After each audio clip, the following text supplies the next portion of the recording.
Absolutely. Yeah, I would be a fool not to say I haven't doubted myself. Anything great that you're trying to accomplish, man, most of the times odds are going to be against you. Most great things, odds are going to be against you. Everything's not going to be fluid. Everything ain't just going to go your way. Um, I think about it. I pray about it. Then I say, "Who are you?" I say, "I'm Clyde Lewis." And I sit up straight. Oh, you bad, bro. You bad. You can do it. And I think about it. I say, "Who developed the plane? How many people said you can't make a plane?" I look at what's already present today. All these miracles and all these great inventors that surround us today. Whoever made the mirror, whoever made the light, whoever made the camera.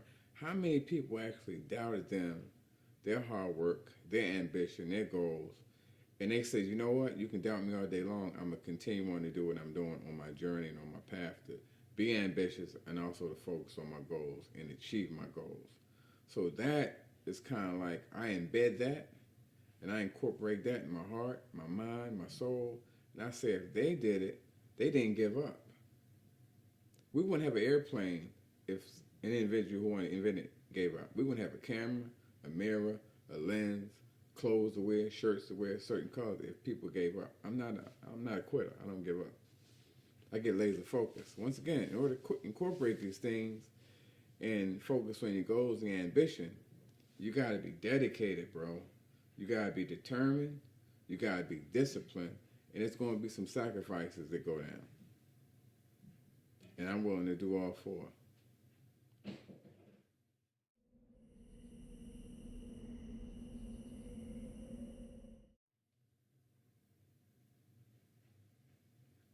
My most difficult time?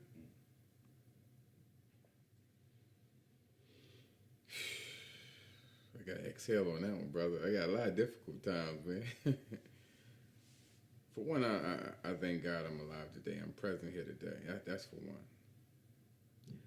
I'm a two-time cancer survivor. First one when I was 15, I got diagnosed with osteogenic sarcoma, which is bone cancer. I had a bone cancer on my leg. Second time was they call it colorectal cancer. It was a little slight case of, well, it was cancer anyway. It was colon cancer. I look at how far I've come, man. I grew up in difficult times, man. But I go back and I think about, sometimes I wonder if I had my father present, would things have been different for me? Having a man to a little bit guide, as a leadership role, as a guide. And I say, yeah, my life probably would be different. And I say, if, the people have gone past, like I said, grandfather, most people that are instrumental in your life, your parents, your grandparents, your uncles, to me, those are key people. And when you lose those people, it's very difficult. You can love your mama, love your sisters, love the women, but when you have men that's instrumental in your life, that affects you, right? It affects you. That's why I dabbed a little bit in the street. Not a little bit, maybe a lot, but my hustle mentality, I think I have a lot of praying people over my life.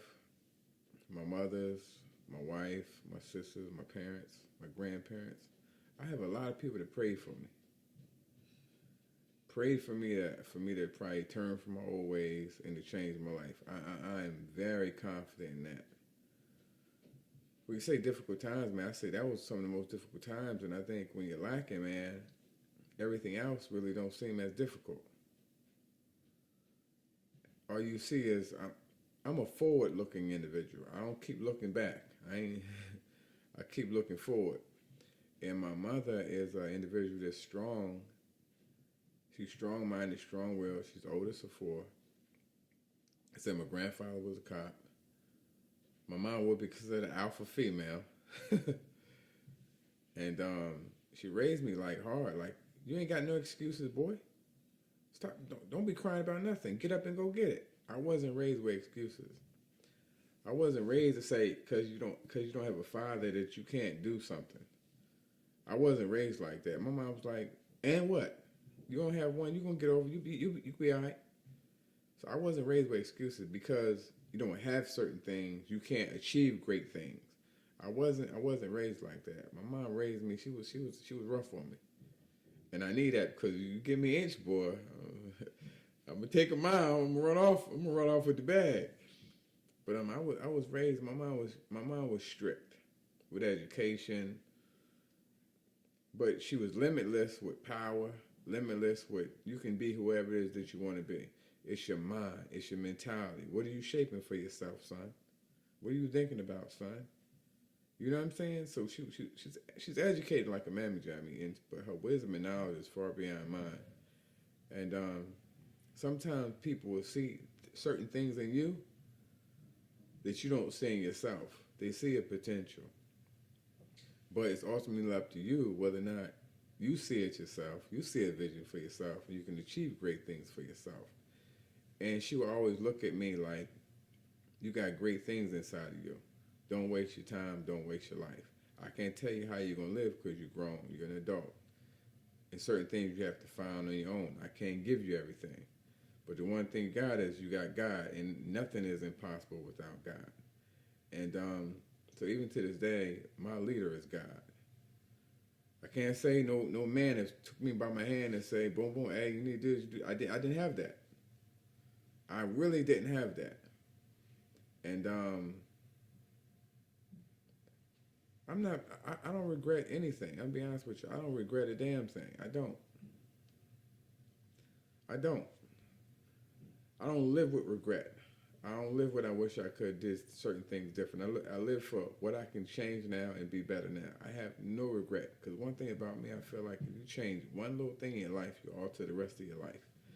And I don't believe in changing anything. I'm not sad at where I am. I'm happy and proud of where I am because I've given a lot of people jobs, opportunity, and resources. So I'm very proud of where I am today. And I look forward to being where I'm going to be next year.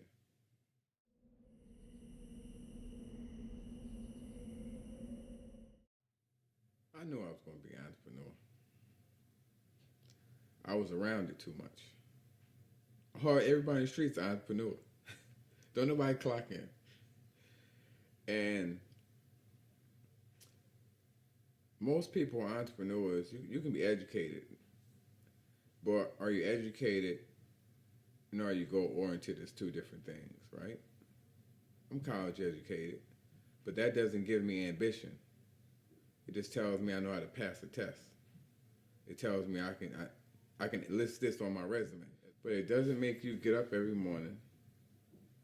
It doesn't make you focus. Your dreams, your ambitions make you focus if you have clarity in your mind.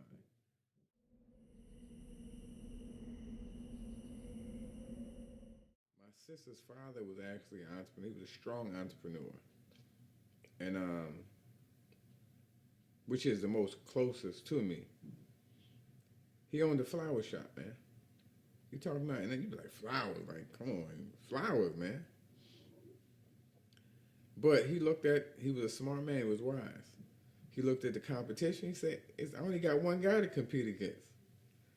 And sometimes people, that's why you gotta be very careful when you get comfortable. So he realized the guy, he had a large share of the market in flowers in the city, and he was comfortable. He like, you can stick your chest out. I got this on lock. But you can't deny a guy who is less than, who's hungry. I'm going to say it again, less than hungry. Because they're willing to start off the bottom. They're starting from the bottom. But they don't have anything to lose. Everything is to gain. So I learned from him. And I learned how he actually worked towards his business. He grew it against his competition with flowers. But see, the great thing with him, he knew how to communicate with people. That was one of his biggest and most effective, I say, weapons that he used was his communication skills. Hello, good afternoon. How you doing? My name is such. How you doing? Good afternoon. He made himself famous in the city by his communication skills, his persona, his personality, and his business practice as he grew, right? And what did he think he did? He annihilated the competition because the other competition thought they were unmatched, they were comfortable, so they didn't have to have that personable relationship with different people. And when he used that against him, he built personable relationships with people. Funeral homes, hospitals, casinos, and he grew his business. So I was able to watch this. But I see the plus and the negative side of being an entrepreneur. But with him is he worked long hours, he was dedicated, he was disciplined, he was determined, but he was willing to sacrifice certain times and events for his family. That was, in order to be successful, that was one of the things he sacrificed. Unfortunately, it was his family. And the long run, he built his business so big, he bought the whole block up. It started from flowers, then he got into real estate. And he bought the whole daggone block. Then he branched out and bought more flower shops. It became very successful. So when you see that, you're like, man, this is how you do. You start from the bottom with your resources, then you grow your resources. You network. You can't be scared of you can't be afraid to network. You're not vulnerable when you network. You learn when you network. People think they're vulnerable. They're not really vulnerable because you're offering a service and people need these services. But you have to get out your comfort zone, and I watch him get out of his comfort zone. But the negative effects is you're making money, but your family's affected because you're not present. So you get to see both sides of the spectrum in being an entrepreneur. But when people are very, very focused, man, something's going to be left in the balance. But that's the part where you say dedicated, determined, disciplined, but you got to sacrifice. And that's up to the individual what they're going to sacrifice.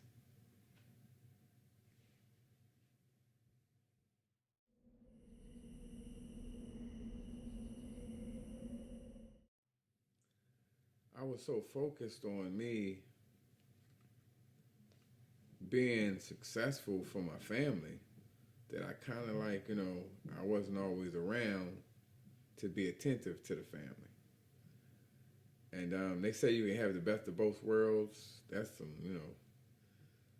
that's rough. I'm not a 9-to-5 guy, so in my schedule, I'm not on the schedule. I'm an entrepreneur, which means I might be here, I might be flying to New York, I might be flying to LA, I might be going abroad, I might have to work in the office late these days, a couple hours during the week or every day during the week because I'm building the business, I'm building the brand. So my lifestyle is not predictable. I'm not predictable. Entrepreneur's lifestyle is not necessarily predictable. It's not predictable because you got to go where there's opportunity and where business. And you have to move with business. You got to move with the cycle. So, entrepreneur is really not predictable, man. But sometimes, I wish I would have paid a little more attention to spending more quality time with my family. And I can say one thing that changed me was my daughter. I made a lot of money. I did very well. And my daughter came to me one day. She said, "Daddy, why you ain't, I don't want to say it was a recital. It might have been I don't think it was a beauty pageant. It might have been a play at school." She was young. She said, "Daddy, why you ain't none of my stuff?" I said, "Baby, I'm paying for it. I paid for your shoes. I paid for this." And her as a young kid, looking in her eyes, she was like, "They don't understand it. You're supplying the resources to what it is that they're doing. They don't understand that." And she was like, "They don't care about that. They don't care about no money. They looking for you. They don't care about no money. They looking for you." And that was a pivotal moment for me as a man because I love my child, and I got a son as well. And but boy's like, I'm doing my thing. It's like he cool. He moved to do what he wanted to do.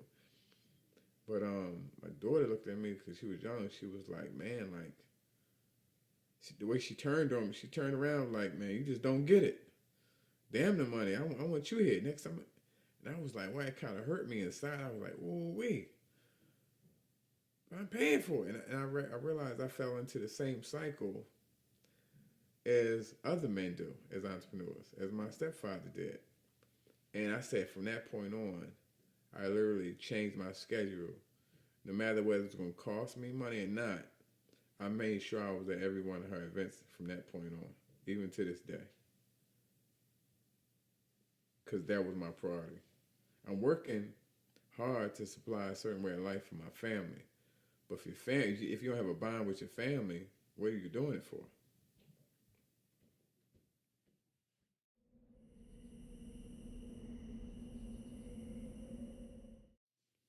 Privilege actually got started because I wanted to give my wife a good Christmas gift.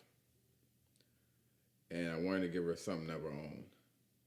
She works in corporate America, and I wanted to give her the flexibility like I have. I want her to be in charge of her own schedule. So I wanted to create a business for her where she can solely control and do what she wants to do. I want her to have that same freedom that I have. She wants it, but she likes corporate too. So she's tossing between her corporate job because she does well, but yet she loves entrepreneurship. So instead of buying her a regular bag or something different, I just wanted to give her and create a nice business for her so she can actually enjoy and control and run the way she wanted to run. And she likes clothes. She likes leather goods. So I started designing Privilege. And privilege actually means people respect value, legends determine greatness.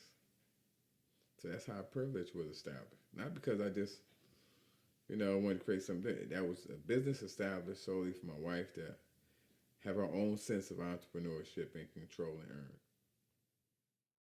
earn.